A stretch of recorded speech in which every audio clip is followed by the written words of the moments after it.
have Brendan Sewell, creative director, for Endless Mission. Thank you for sitting with us and showing us the game. My pleasure. I'm doing well. PAX has been amazing so far. Yeah, so how is it treated?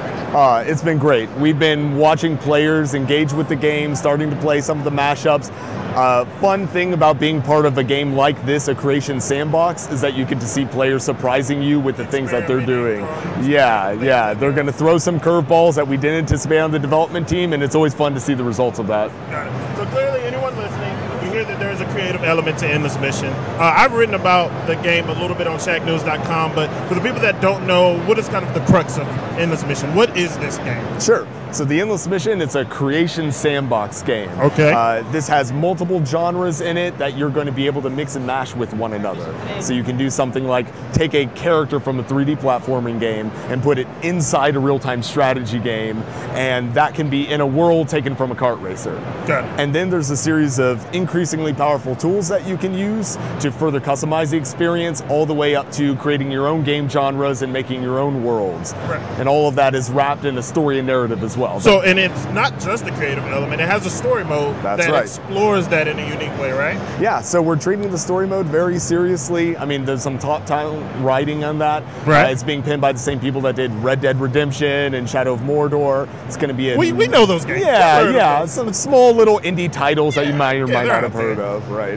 Got it. So what are you going to show us today? So today we'll dive in a little bit into the demo mode that we've been going over in PAX. So get a little survey of some of the game genres that are in the experience, play some mashups, and then we'll go into the modding tools and see some of the easy sort of first level accessible things you can do with them. Well, I'm excited. Let's dive right in. All right, let's go. So right from the beginning, we're going to be entering into this world that we call the terminal. We wanted to give the player a sense of the power that I have to conjure entire worlds into existence. All right. So it's going to start in this really austere space, just a single box, and kind of starting that invitation directly. Yeah, people love sandboxes. You got a lot of freedom in there, tapping to our kind of like childhood memories of playing and doing whatever we want with our imaginations, and we're getting that opportunity within this mission, right? That's right, yeah. We're inviting you into the sandbox, and we wanted to make the creation experience as close as possible to the play experience. So it always feels like I'm tinkering and experimenting rather than having to go into sort of, I'm putting my design hat on and I'm doing serious design business. Right, here. so I wanted to make it a bit, accessible, because it can seem overwhelming for people to have those creative tools. Are there any particular things that y'all are doing different to kind of make it easier for people to experiment? Yeah, you'll definitely see that when we get into the modding tool experiences, but it's about building several layers of different tools, starting with the conjuring experience of making the mashups, where really it's as simple as choosing what's my avatar, what's my gameplay, and what's my scene. Okay. So here we're summoning the terminal hub world into existence. Well, that was an awesome way to get it started. It's about setting that tone right from the beginning. There's a lot of air of mystery to the story as well. Okay. So you'll be exploring some of these worlds in a puzzle-solving context, kind of getting the backstory of who the mysterious entities and are invited you into the sandbox. Okay. So the first thing that we've been having the players decide at PAX is which of the genres they want to survey. At Early Access, we're going to have 3, a platformer, a kart racer, and a real-time strategy game. Continually add new genres over the course of Early Access. Right now, we're working on a soccer game, for example, that actually came out as a consequence of one of the early testers wanting experimenting a little bit. Exactly. They were in there, they're like, all right, you gave me a game where I can mash games up, and you gave me a kart racer. You have to give me a soccer game so I can make Rocket League, right? Of course. And we're like, oh, yeah, our team fell in love with that. Like, that's going to be genre number 4. Okay, that is awesome. So what I've done is I've gone into the real-time strategy game. Now, this is the real-time strategy game core. And each time we're making one of these genres, we're going and making choices like what elements need to happen in order to make both a good real-time strategy game, but also design elements I can take back into my own experiences. So having things like a mini-map, having things like multi-unit selection, don't just service the real-time strategy game, it services the ability to take those and put them in mashups or use those components individually when I'm going and creating my own game. Got it.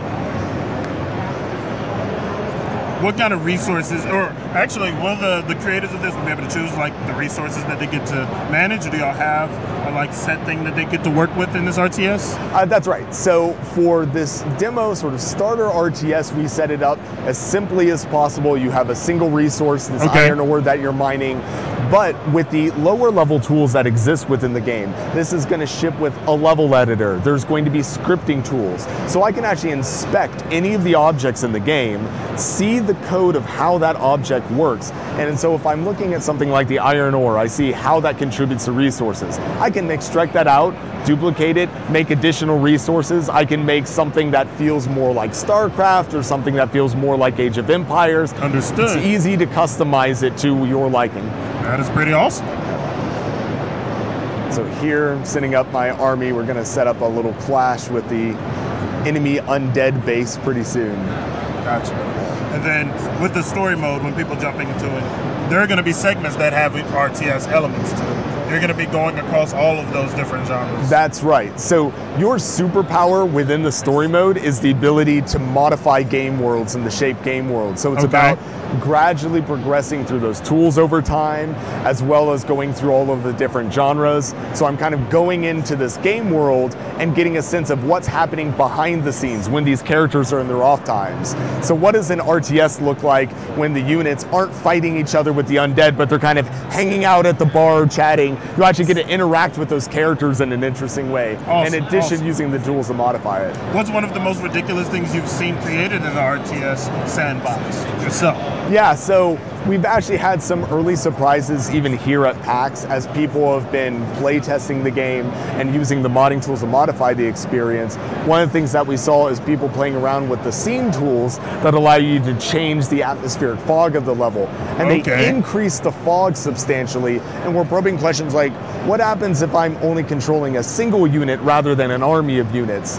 And so they were able to create a game that we ended up liking enough that we put it into a mashup experience for this, where I'm controlling just a single archer, navigating through the world in a heavy fog, and since it's just one vulnerable archer in the platforming context, I actually turns into a stealth game. I'm like sneaking past weasels, trying to avoid their line of sight cones. And that was interesting because it was born from an RTS and a platformer, and ended up creating an experience that didn't fit in either of those categories. Got it. So does the art style kind of differentiate between the different genres? Absolutely. So this art style that you're seeing in the RTS, it's voxel-based, kind of over top.